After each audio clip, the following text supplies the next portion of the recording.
मैं यहाँ के प्रबुद्ध लोगों के साथ ऐसी बैठक होती ही, और ये समस्तीपुर में भी मैं पहली बार बैठक नहीं कर रहा हूँ, यहाँ इससे पहले भी बैठक में कर, और जितना मैं प्रबुद्धों को सुनता हूँ बिहार में, उतना मुझे विश्वास होते जाता है कि स्टेट को सुधारना इतना आसान नहीं है। यहाँ पर देखिए कितने प्रबुद्ध लोग बैठे हैं, और सवाल जो आपने किया, किसी ने कहा जनसुराज पर भरोसा क्यों करें, आप भी तो ठग सकते हैं।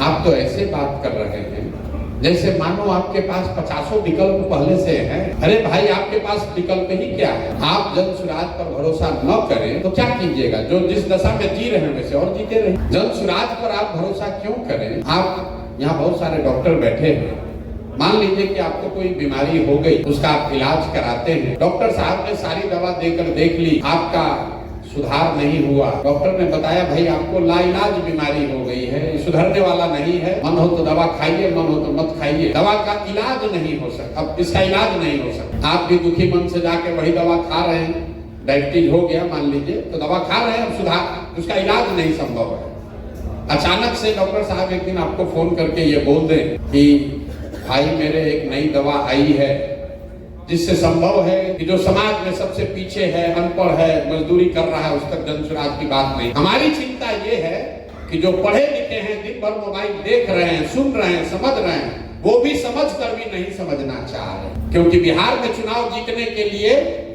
आपको अंतिम व्यक्ति तक पहुंचना जरूरी नहीं। 5 करोड़ लोग हर महीने मोबाइल के जरिए सोशल मीडिया देखते हैं इसी बिहार में। 5 करोड़ में अगर आधा आदमी भी बात समझकर ठीक से वोट कर दे तो व्यवस्था परिवर्तन, सत्ता परिवर्तन, सब परिवर्तन हो जाएगा। लेकिन आपको वो करना नहीं है, ये हम नहीं कह रहे। अभी 6 महीना पहले आप वोट दिए हैं, 6 महीना पहले आपने वोट दिया है, और यहाँ बैठा हुआ आदमी, कोई एक आदमी नहीं है जिसने शिक्षा के लिए वोट दिया हो या रोजगार के लिए वोट दिया है। सवाल तो किए ही जा रहे हैं। किसको वोट दिया है आपको हमसे बेहतर पता है। इस जिले में जब हम 1-1.5 महीना पैदल चले तो सबसे ज्यादा लोगों ने बताया कि भैया यहाँ का विधायक और सांसद सब समस्तीपुर के बाहर का। जिस जिले से कर्पूरी ठाकुर जैसा नायक पैदा हुआ, उस जिले में कोई काबिल आदमी नहीं है जो कि विधायक बन सके। कोई काबिल आदमी नहीं है जिसको आप सांसद चुनते हैं। आप जिसको भी चुनते हैं बाहर का ही है। और सवाल सुनिए, लंबा लंबा लोग बात कर रहे हैं, भैया भ्रष्टाचार कैसे निपटेगा, भैया पढ़ाई कैसे सुधरेगा, कुछ नहीं सुधरे। क्यों सुधरे? 5000 गांव में हम पैदल गए हैं, हर सभा में, अभी सिंधिया में सभा करके आ रहे हैं। सबसे पहला सवाल हम करते हैं, अच्छा ये बताइए कि और कुछ हो या न हो, आपके बच्चों के लिए पढ़ाई और रोजगार की व्यवस्था होनी चाहिए या नहीं होनी चाहिए? 70% लोग, चाहे वो पढ़े लिखे हो या अनपढ़, अगड़े हो या पिछड़े, हिंदू हो या मुसलमान, सब लोग कहता है ना भैया ये तो होना ही चाहिए। इसमें क्या ज्ञान की बात है? पढ़ाई रोजगार तो होना ही चाहिए। हम लोगों से हाथ उठवाते हैं इस सवाल पर, वीडियो बनवाते हैं, क्योंकि उसको पता नहीं है कि आगे क्या सवाल आ रहा है। सब कहता है नहीं पर होना ही चाहिए। फिर मैं उन्हीं लोगों से पूछता हूँ, अपने अपने बच्चों का चेहरा याद करो और बताओ कि अपने बच्चे के नाम पर बताओ कि जीवन में पिछली बार कब तुमने पढ़ाई रोजगार के लिए वोट दिया। अपना अनुभव बता रहा हूँ, आज तक बिहार के किसी जिले, किसी गांव में एक आदमी ने भी हाथ नहीं उठाया है कि हमने अपने बच्चों के पढ़ाई रोजगार के लिए वोट दिया है। और इस सभा में भी बिना हाथ उठाए कह सकते हैं, दावा कर सकते हैं कि आपने भी नहीं दिया है। आपने भी वोट उसी 4 चीज पर दिया है जिस पर पूरा बिहार में दिया है। चाहे तो जाति पर दिए होंगे, उससे बचे होंगे तो हिंदू मुसलमान बनकर दिए होंगे, दोनों से बच गए होंगे तो लालू के डर से भाजपा एनडीए को दिए होंगे, और नहीं तो भाजपा के डर से लालू जी को दिए होंगे। 5वां कोई चीज नहीं, 5वां कोई चीज है ही नहीं बिहार में। यहाँ लंबा लंबा सवाल लोग करता है, शिक्षा कैसे सुधरेगा, भ्रष्टाचार कैसे रुकेगा।